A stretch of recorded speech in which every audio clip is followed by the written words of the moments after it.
Pausa emocional, un espacio diseñado para el cuidado de la salud mental. Hola, soy Brenda Navarrete, especialista de Psicología. Bienvenidos a nuestra pausa emocional 2026. En este espacio de aprendizaje y reflexión, hablaremos de un tema con el que estoy segura muchas personas se sentirán identificadas: la procrastinación. ¿Cuántas veces hemos dejado para después una tarea importante, aún sabiendo que hacerlo nos genera estrés, culpa o ansiedad? ¿Y cómo podemos dejar de postergar y ser más productivos sin caer en la exigencia excesiva? Para ayudarnos a comprender este fenómeno desde la psicología, nos acompaña Erika, especialista en el tema, con quien conversaremos sobre las causas de la procrastinación, su impacto en nuestra vida diaria y las estrategias que pueden ayudarnos a desarrollar hábitos más saludables y una mayor productividad. Les presento a Erika Alejandra Razo, doctorante en tanatología. Tiene una maestría en psicoterapia transpersonal, especialista en neuromodulación TDCS, asistido a personas en crisis a nivel de licenciatura y especialista de psicología. Bienvenida, Ale, ¿cómo te encuentras? Muy bien, Brenda, gracias por la invitación. Muy contenta de compartir este espacio con ustedes y pues ya súper lista para hablar del tema. Claro que sí. Muchas personas piensan, ¿no?, que procrastinar es simplemente ser flojo. Pero bueno, sabemos que no siempre es así. Desde tu experiencia, Ale, cuando una persona posterga constantemente sus actividades, ¿de qué manera puede afectar su autoestima, su estado de ánimo e incluso la confianza que tiene en sí misma? Claro, pues bueno, es un tema muy apasionante porque es algo día a día, ¿no? Que podemos ver en las escuelas, en el trabajo, en la vida personal de cada paciente, de cada persona.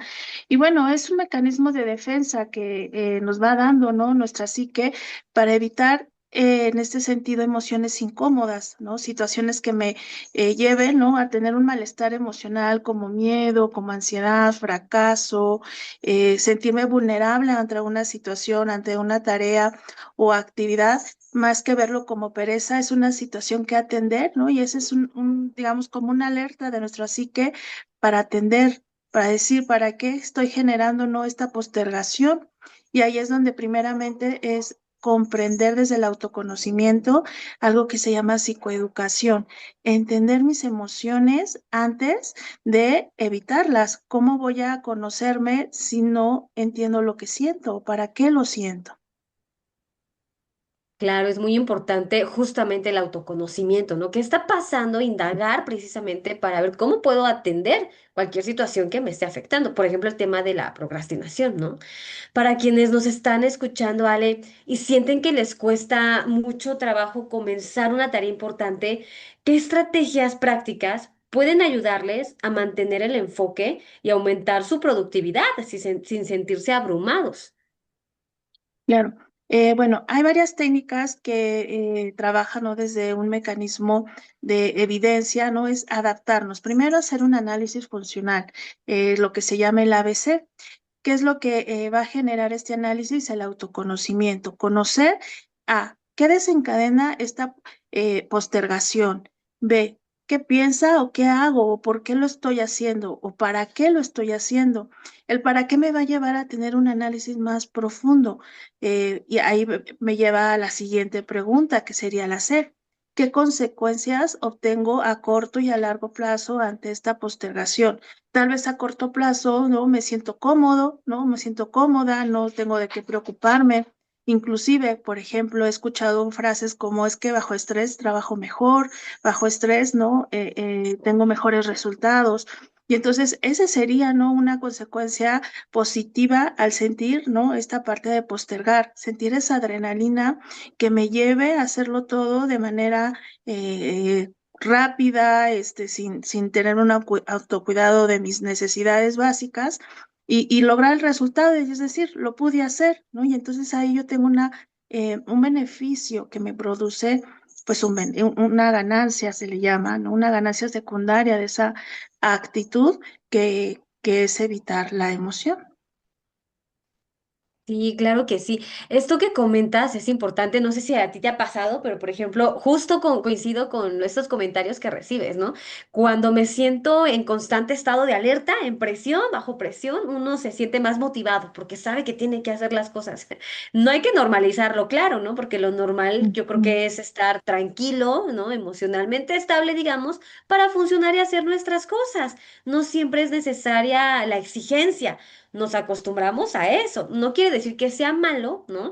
Pero pues quizá tampoco sea tan saludable, puesto que ya se involucran emociones internas. Hace ratito mencionaba esta parte de la culpa, ¿no? De chin, ya no hice esto. Me juré que en Ujú. la mañana iba a hacer ejercicio y ya lo procrastiné otra vez. Pero bueno, hablando precisamente de estas emociones, Ale, ¿qué emociones aparecen en las personas o cuáles son las que normalmente podemos llegar a sentir cuando se piensa en empezar, ¿no? O sea, por ejemplo, tengo un montón de trastes, ¡ay, qué flojera! Ya no los hago. ¿Qué emociones se involucran? Exacto, ahí es donde viene esta parte del análisis, pensar qué me genera lavar los trastes, ¿no? Me genera ansiedad porque estoy en una sola postura y entonces mi mente está sobrepensando de alguna situación que no he resuelto y pensar en esa situación me abruma y entonces no, mejor los lavo después. O sea, no solo es el hecho de no lavar los trastes, trae una raíz, un fondo y esa es la parte clave para poderlo entender. No es evitar no postergar, sino entender para qué estoy postergando y en base a eso generar mi acción corregida. Es decir, a veces es como no sé lavar bien los trastes, qué tal si los dejo sucios y entonces eso me va a indicar que reciba un llamado de atención o que alguien se enoje o genere una crítica y entonces como no lo puedo hacer perfecto, mejor lo evito. Y entonces vamos por la vida, ¿no? Generando evitar acciones por todo lo que conlleva a través de un sobrepensamiento, de un pensamiento rumiante, que si bien más allá de tener evidencia si pase o no, va desgastando. Y entonces el hecho de sentir ese desgaste, prefiero evitarlo. Y no hago la acción, no hago la tarea. Entonces aquí viene otra herramienta, que es la autocompasión. Saber que no todo lo hago perfecto, saber que puedo darme tiempo y espacio, puedo darme pausas, es decir, como sé que ahora entiendo que lavar los trastes me genera una situación emocional molesta, entonces puedo lavarlos en pausas y puedo hacer, ¿no? Lavar 10 minutos trastes y hacer una pausa de 5 minutos de algo que me gusta, a lo mejor poner una música que me agrada, escucharla, ver una serie, ¿no? Y voy pausando y voy haciendo la actividad. Es decir, también conocer lo que me agrada. También saber qué es lo que me genera una estabilidad, una tranquilidad, un enfoque no solo es no lavar o si no los trastes, sino que conlleva todo este autoconocimiento de lo que me gusta, lo que no, lo que soy capaz de también aprender, ¿no? No lo sé lavar bien, entonces que eso implica a lo mejor que requiero unos lentes nuevos porque no estoy viendo bien, ¿no? Puede ser también algo fisiológico y que no lo estoy atendiendo, ¿no? Y entonces eso va generando situaciones mucho, vamos a llamarles más de atención, ¿no? Hay personas que dicen, es que tú evitas a lo mejor hablar conmigo, pero no es que no quiera hablar contigo, tal vez a lo mejor no escucho bien y no te Sí. entiendo. Y entonces me da pena decirte, oye, ¿qué dijiste? Entonces, es también conocer todo lo que pasa en nuestro cuerpo, en nuestra psique y desde lo fisiológico también. Oye, qué interesante esto que comentas, porque justamente no nada más es no querer hacerlo o es evitar a alguien o algo, es un proceso emocional, ¿no? Que identificar qué emoción me genera. A veces sobrepensamos en muchas situaciones que nos es difícil a lo mejor llegar al punto, a la raíz. Esto que tú comentas también, hablabas algo de la consecuencia, ¿no? O sea, ¿qué consecuencia? Pues yo también quiero. A veces pasa que decimos, bueno, ya sé que si lo postergo voy a llegar, por ejemplo, más tarde, lo voy a terminar haciendo. La flexibilidad es importante, ¿no? Justo, no voy a lavar los 20.000 platos que tengo, ya exagerando, no voy a empezar por dos. Y ya sobre la marcha, ya empezarlo a hacer. Digo, este es tema de trastes, probablemente podamos ocupar esa estrategia para, no sé, contestar correos o cualquier actividad. Esta flexibilidad es importante que atender lo que nos aqueja aún más, ¿no? Porque finalmente de ahí radica pues la raíz. Ujú. Como todos sabemos que pues hablando de las consecuencias, cuáles podrían ser las más frecuentes de la procrastinación, cuando se vuelve ya un hábito, ¿no? Ya sea en el trabajo, en los estudios, en la vida personal, ¿qué consecuencias puede traer esto? Claro, puede generar, ¿no? Situaciones de productividad en el trabajo, que a lo mejor mi líder, ¿no? Sabe que soy una persona talentosa, pero que no le entrego las cosas en tiempo, que voy alargando, ¿no? Las entregas, o que las personas de mi equipo saben lo que sí lo entrego, pero no lo entrego en tiempo. Entonces, esta parte, ¿no? También puede generar una sobrecarga, pues también en mi rendimiento, en la parte laboral, y por ende, pues un bajo desempeño, que un bajo desempeño justo no tiene que ver con que la persona, pues, no lo sepa hacer, sino hay que indagar justo qué malestar me da, tal vez a una presentación y saber que tengo que pararme, ¿no? Hablar de esa presentación de indicadores, se vuelve abrumante y entonces inconscientemente pues la mente va generando ese mecanismo de defensa, que incluso puedo llegar a perder el trabajo, ¿no? Si sigo con ese hábito o con el hábito de llegar tarde, ¿no? Es decir, es que hubo tráfico, es que llovió. Bueno, hay muchos inconvenientes en llegar, pero si yo no tengo una planeación, pues obviamente va a generar, ¿no? Una consecuencia desagradable y el malestar que estoy evitando aumenta y eso también genera adrenalina y muchas personas, ¿no? Van generando esta dependencia a la adrenalina, que quiere decir que si no me siento, ¿no? Presionado, vuelvo al punto que hablaba hace un momento, no me siento que lo estoy haciendo correcto, necesito esa presión, ¿no? Física, emocional de la otra persona, ya vienes, ¿cuánto te falta? ¿No? Saber que alguien está, ¿no? Sobre mí para poder moverme, para poder generar, ¿no? Inclusive una estrategia por dónde me muevo o qué es lo que improviso. Entonces, bueno, dentro de esas consecuencias puede ser perder el trabajo, no tener promociones, no crecer en un trabajo, a nivel familiar, inclusive, ¿no? Lastimar la relación de pareja con los hijos, es decir, ¿no? Una comunicación no clara. Entonces, ¿por qué? Porque la situación, ¿no? Va generando como incredulidad. O sea, sí lo hará, sí lo entregará, sí llegará en tiempo, sí será cierto esto. Y entonces eso va generando pues situaciones de conflicto en comunicación y de confianza. Y eso, ¿no? Se vuelve un ciclo, porque entonces como los demás actúan en desconfianza, obviamente la persona también su autoestima empieza a generar pues una alteración y una desregulación emocional y entonces puedo generar ansiedad y depresión ya en situaciones extremas.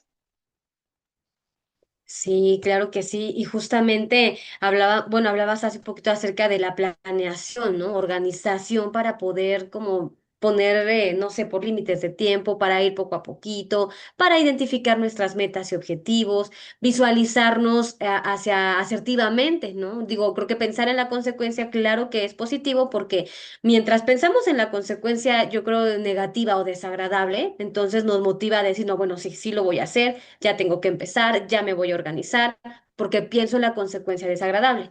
Pero también pensar en la consecuencia positiva nos ayuda y nos motiva justamente a mantener ese enfoque, ¿no? A mantener el por qué lo estoy haciendo, el por qué quiero el cambio, porque finalmente es algo que le afecta a la persona como tal, ¿no? A lo mejor yo podré procrastinar no entregar un trabajo que, claro, pues afecta a, no sé, a la empresa, ¿no? Pero finalmente la consecuencia es para mí. Entonces puedo decidir, quiero un regaño o quiero un reconocimiento, ¿no? Para motivarme también a esta parte y sí, claro, afecta la autoestima porque justo como comentas, ¿no? Es una situación que a veces hay personitas que suelen etiquetarse, yo soy procrastinadora, ¿no? O es que yo no puedo hacer esto porque a mí esto me genera algo.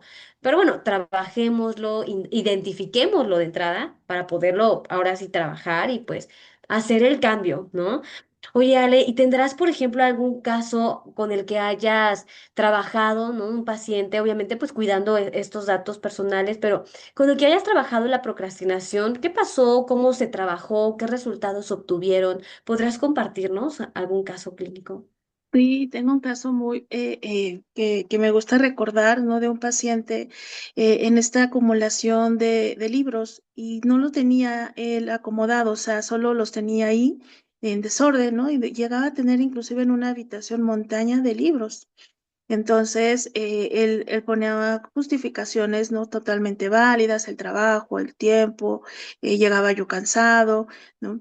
Y seguía, ¿no? La acumulación. Entonces llegó un momento en que empezamos a generar, ¿no? Una estrategia de implementación de esas intenciones de mejorar, ¿no? Saber qué libros tenía, cuáles ya había leído, un plan concreto, ¿no? Donde durante cierto tiempo, ¿no? Generara unos minutos de ir revisando los libros, irlos acomodando poco a poco hasta llegar a un punto donde generó ese interés, ¿no? Y voy a armar bueno, fue un armario, ¿no? O un mueble que fue generando, ¿no? Y poniendo poco a poco. Y entonces esa parte él mismo, al ver que iba avanzando en su meta, logró tener, ¿no? Ya una biblioteca en su casa con libros ordenados de una manera en la que pues él podía hacerles inclusive un uso, no solo a acumularlos. Entonces, eso generó no identificar la emoción de antes y la de después de ver su resultado.